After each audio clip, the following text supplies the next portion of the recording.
हाँ तो प्यारे बच्चों, महक क्लासेज में एक बार फिर से आप सभी बच्चों का स्वागत है। तो बच्चों आज अपन बात करेंगे क्लास 12th के जो इंग्लिश का पेपर हुआ है उसकी आंसर की के बारे में। ठीक है, तो चलो वीडियो को जल्दी से स्टार्ट करते हैं।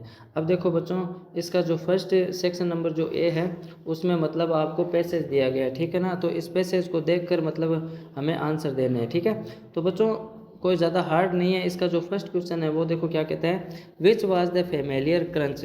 ठीक है ना, तो इसमें बच्चों इसका आंसर है देखो शुरुआत में ही पड़ा है। ठीक है ना, ये देखो यहाँ से होगा, ये जो दे रखा है अगर आपने यहाँ से भी करा है तो भी एकदम राइट आंसर है। ठीक है ना, वरना इसका आंसर आप ऐसे भी कर सकते थे, द फेमिलियर, ठीक है, the familiar crunch was the sound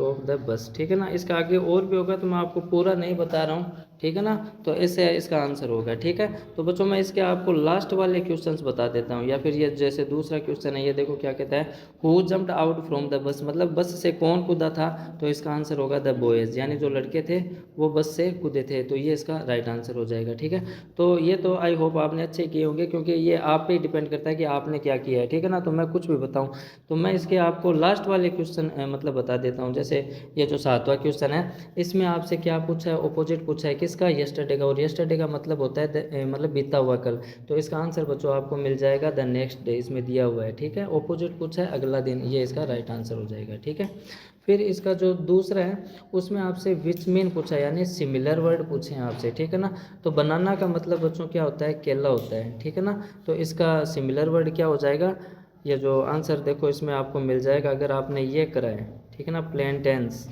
अगर आपने ये लिखा है तो ये इसका राइट आंसर हो जाएगा। ठीक है, फिर जो ये है प्राइमरली, इसका आंसर अगर आपने लिखा है बच्चों मेनली, MAINLY, अगर ये आपने लिखा है तो ये इसका राइट आंसर हो जाएगा। ठीक है, फिर जो दूसरा क्वेश्चन है उसमें भी आपसे पैसेज ही पूछा है। ठीक है ना, तो इसमें पैसेज में से देखकर मतलब आपको आंसर इसमें से देने थे। ठीक है, तो बच्चों ये मतलब इजी है, कोई ज़्यादा हार्ड नहीं है। ठीक है ना, फिर सेक्शन बी के अंदर अपन चलते हैं। सेक्शन बी में आपसे क्या पूछा है, यू आर मोहित या फिर मोनिका लिविंग इन जयपुर, मतलब आप जयपुर में रहते हो। You are searching a groom, आपको एक ग्रूम की ज़रूरत है, यानी एक वर की ज़रूरत है फॉर योर सिस्टर, आपकी बहन के लिए। ठीक है, तो उसके लिए आपको एडवर्टाइजमेंट लिखना है। ठीक है, फिर उसके अथवा वाला भी आप कर सकते हो, जिसमें आपसे क्या पूछा है, यू आर पवन या फिर पूजा, मतलब 12th क्लास के आप स्टूडेंट हो, तो ओपिनियन लिखना है फेवर ऑफ वुमेन एजुकेशन पर। ठीक है, फिर उसके आगे की अगर बात करें, जो चौथा क्वेश्चन है उसमें आपसे क्या पूछा है, your school organise an educational tour Jaipur. ठीक है, तो एजुकेशनल टूर पर आया है। ठीक है ना, उस पर रिपोर्ट आपको बनानी है। ठीक है, फिर उसके अथवा में आपसे पैराग्राफ पूछा है, benefit of morning walk, morning walk का मतलब आपसे पैराग्राफ पूछा है। ठीक है ना, तो बच्चों ज़्यादा कोई हार्ड नहीं है, इजी सा ही पेपर है। ठीक है, फिर जो पांचवा क्वेश्चन है उसमें आपको लेटर लिखना था, किसको, editor of local daily newspaper को। ठीक है ना, तो उसमें किस चीज़ के लिए आपको लिखना था, working condition for many days your locality, यानी जहाँ आप रह रहे हो वहाँ पर जो मतलब स्ट्रीट लाइट्स हैं या जो भी एरिया जहाँ पर रह रहे हो वहाँ की कंडीशन बेकार है, तो उसके लिए आपको एक लेटर लिखना है। ठीक है, और अथवा में आपसे जॉब एप्लीकेशन पूछिए बच्चों, किसके लिए, पोस्ट द सेक्रेटरी ऑफ बाल विकास समिति जयपुर, अटैच योर CV। ठीक है ना, तो ये कोई ज़्यादा हार्ड नहीं है। ठीक है, फिर सेक्शन सी की अगर बात करें बच्चों, तो सेक्शन सी में देखो आपको वाक्य को रीराइट करना है, I found the pen, I lost the pen. अब देखो इसमें इट आना चाहिए, इट नहीं आया है, तो मैंने एक चीज़ बताई थी कि विच का यूज़ अपन किसके लिए करते हैं, वस्तुओं के लिए करते हैं। ठीक है ना, तो सेकंड जो सेंटेंस है उसमें आप इस पेन को हटा दो।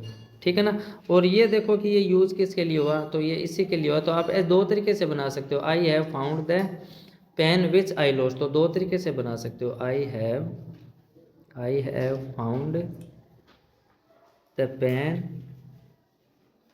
विच आई लॉस्ट, तो ऐसे बना सकते हो आप। ठीक है ना, अगर ऐसे कराए तो आपका राइट आंसर है। ठीक है, फिर सातवां जो क्वेश्चन है बच्चों, सातवें में आपको कंबाइन करना है सेंटेंस को। ठीक है, एक सेंटेंस के अंदर उसका कंपाउंड आपको सेंटेंस बनाना था। ठीक है ना, तो इसका कंपाउंड सेंटेंस अगर आपने ऐसे बनाया है, नाइट कम ऑन, ठीक है, फिर आपको एंड लगाना था, एंड द रूम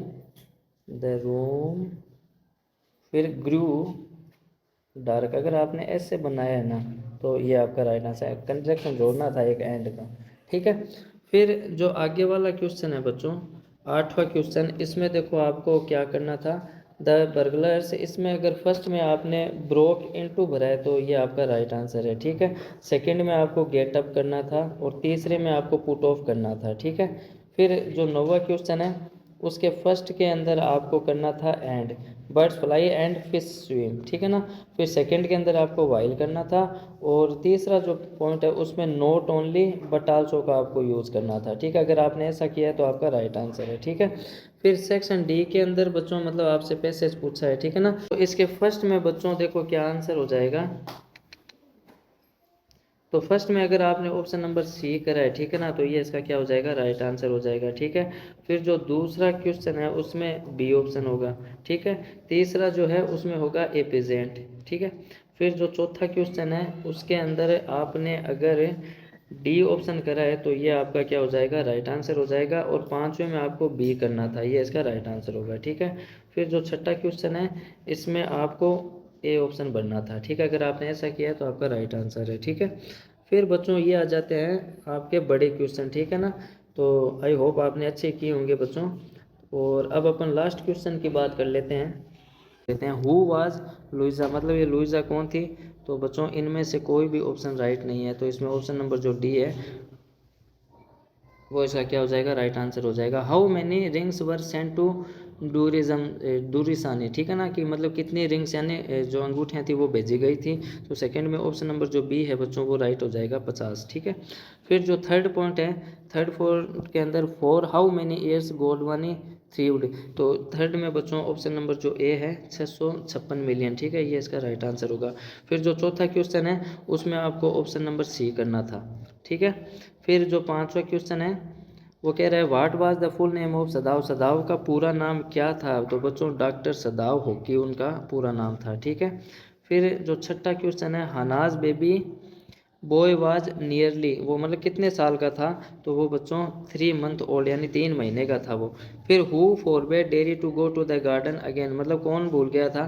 तो सातवां जो ऑप्शन है इसमें बच्चों आपको मतलब डेरीज मदर, ये ऑप्शन इसमें राइट आंसर हो जाएगा, ठीक है।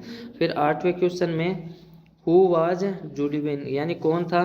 तो बच्चों ऑप्शन नंबर जो बी है ये मतलब राइट आंसर हो जाएगा। और जो नौवां क्वेश्चन है व्हाट इज वेदास, तो इसमें ऑप्शन नंबर जो सी है वो इसका क्या हो जाएगा, राइट आंसर हो जाएगा। तो बच्चों आई होप ये पूरा पेपर एकदम सरल था, इससे ज़्यादा बेटर पेपर और कुछ नहीं हो सकता।